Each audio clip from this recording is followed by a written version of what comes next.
What's going on? Jason with Heap of Jeep today. Going to be changing out some front brake pads on a 2014 Jeep Patriot. So somewhere on this Jeep, I've got one of those wear sensors rubbing. And the key giveaway to that is when your brakes are squeaking when you're not applying the brake pedal, but the minute you push down on the brake, the little squeak goes away. That's a real good indication that that wear indicator is rubbing on the rotor somewhere. I'm not sure whether it was the front or the backs. I got a really good deal for buying both sets of brake pads at the same time, so I just decided let's do them all the way around. So today we're doing the fronts. So the first thing I'm going to do is figure out where to jack this Jeep up without screwing up the Jeep. There's a lot of good places to jack up a Jeep Patriot. You can see the frame rails, or well, the unibody frame rails incorporated into the body of the Jeep. There's a few other places under here where I could choose, and then of course if you're not using a floor jack, you can just go with the pinch weld and use the scissor jack that comes with the Jeep. It goes right on the pinch weld there. No matter how you jack the vehicle up, make sure you use a jack stand when you're done. 2 points of contact always if you're going to be underneath the vehicle while it's up in the air.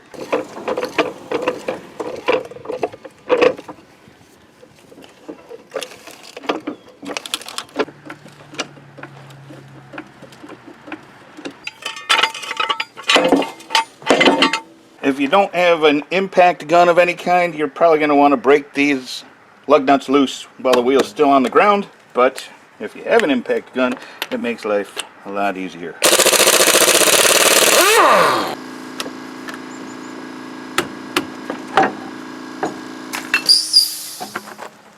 So there's your brake caliper. You've got two bolts you're going to need to take out. They're actually the pins that the caliper slides on. There's one at the top and then one down at the bottom. They're 14 millimeter, and depending on the last time the brakes were done, they might be a little tough to break loose.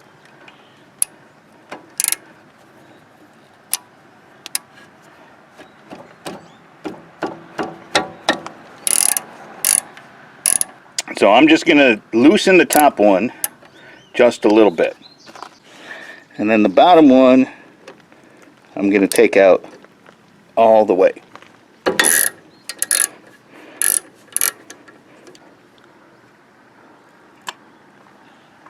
So this is the pin the caliper slides on, so you want to keep this clean. Don't just pull it out and throw it down in the dirt or wherever. Put it in one of the magnetic trays, or get a piece of cardboard. Paper plates work great. Just keep this clean. With the top pin loose up here and the bottom pin all the way out, we can take this caliper and slide it up. Now, they don't always come out as easy as that, but you can take a screwdriver or a small pry bar and stick it in there and pry them up if you have to. You can tell from these brake pads that the front brakes didn't really need to be done, but like I say, I got a really good deal on the full set, so might as well do them. So they just slide out of here. They should just slide out of here. If they don't, then you've got some other issues with the little clips they sit in. But you can see there's plenty of brake surface left on these. If I didn't have new pads already, I'd just leave them in here. But since I got new pads, might as well change them. Now, depending on the brake pads you buy, they may come with new clips, or you may have to reuse the old ones. Either way, I suggest you take the old ones off, and if you have to reuse them, just clean them up while they're off, because you got to get all that grease and gunk out of there. The pads I got came with new clips, so I'm just going to slide them in there. They just pop off and pop right back on. Simple as that.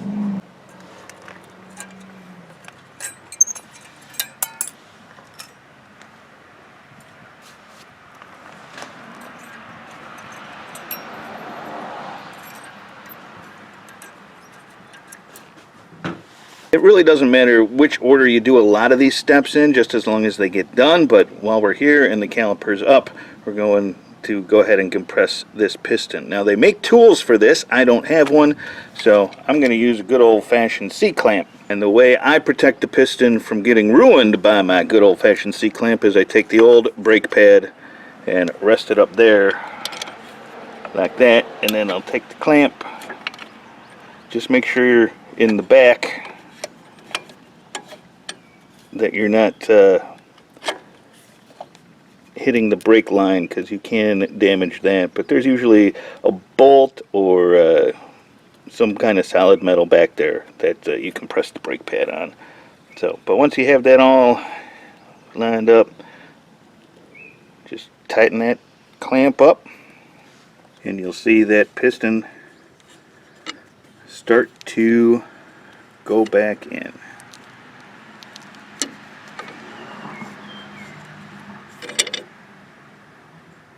Another step to keep in mind that I didn't do is if those pistons were sticking out a lot, if those brake pads had a lot of wear, there wasn't much braking surface left on them, that piston would be sticking out, and a lot of brake fluid would be stuck in that caliper. And when you compress that piston back in, that brake fluid is going to go back up the line and into the master cylinder. And if you've topped it off, or if you went to get an oil change and they topped it off, brake fluid could be coming out of that master cylinder. So I do all my own maintenance, so I happen to know that there's plenty of room in that master cylinder for the little bit of fluid that's going to go back in. But something to keep in mind, you may need to drain some out.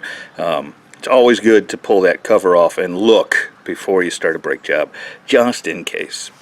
So here's the brake pad that was the inside brake pad, the one that was fitting against that piston in the master cylinder, or in the caliper. And this is the one you want the wear sensor on, and this is the little wear sensor on the pad. So here's the new pad, here's the new sensor. I'm going to go ahead and put it on in the exact same spot that the old one was on. Just clips right on there. He says, but can't get it clipped. It just clips right on there.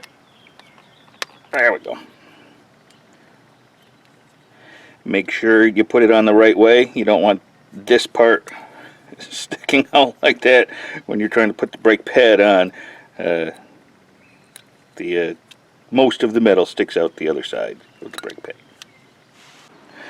So the other thing I'm going to do is put just a tiny dab of grease on each ear of the brake pad. This is what slides on that bracket that we replaced. These brake pads came with a little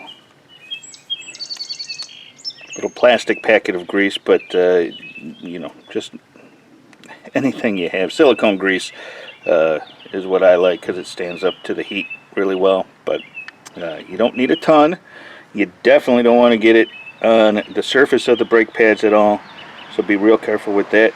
Just a tad on the ears, just to help them slide. And then, without touching the rotor with my greasy hands, or the surface of the brake pads with my greasy hands, I'm going to slide the new pads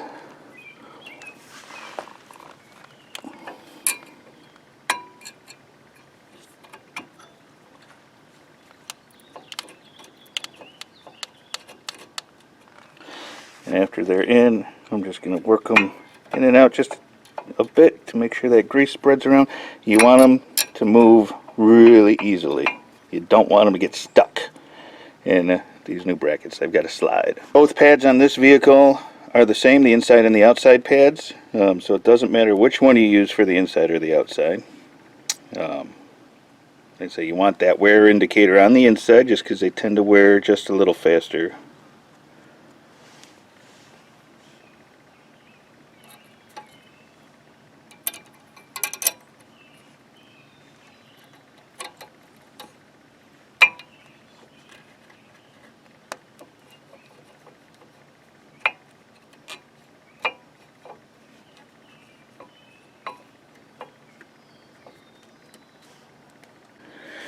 Now, with the new pads in place, moving nice and freely, the pistons compressed in the caliper, we can go ahead and slide this back down. As you put that caliper back in, you've got to watch for these rubber bushings that the pins slide through. And this bottom one, because we're sliding it back down like this, if you don't push that in, the caliper is going to catch it and you might rip it, you might damage it, so just be real careful. Now remember this is that bottom pin we pulled out. We've kept it nice and clean, but we're still going to wipe it down. I mean, if it does get dirty, just clean it as good as you can. But we didn't get any dirt on it, or any sand or grit or anything, so that's good. But we're going to wipe all the old grease off of it. And then we're going to take some of that new grease we got and just coat it. You don't want too much. Just enough to keep it sliding nice and easy like. And then that pin's going to slide right back through. We've got that rubber bushing lined up, so it's going to slide in nice and easy. A lot of people call it good at this point. I like to take this top one out though and clean that up and get some more grease on it.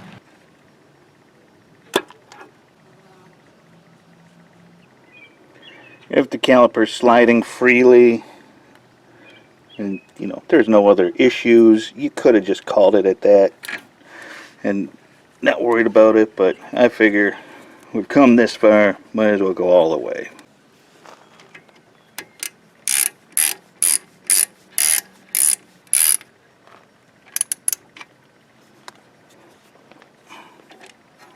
With those pins tight,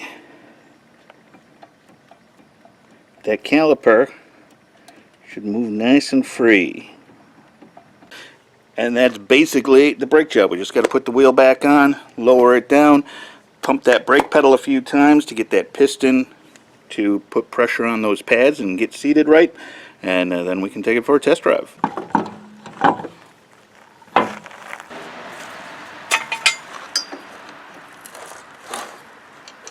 And that, as they say, is that. So changing front brake pads on a Jeep Patriot. This is 2014. They should all be real similar. So not a big deal. Take your time and don't miss any of those crucial steps. Make sure those little brackets are clean and grease them, and just do it right. And they should last you a good long time and work out great for you. Thanks for watching. Make sure you subscribe and stay tuned for more videos. See you next time.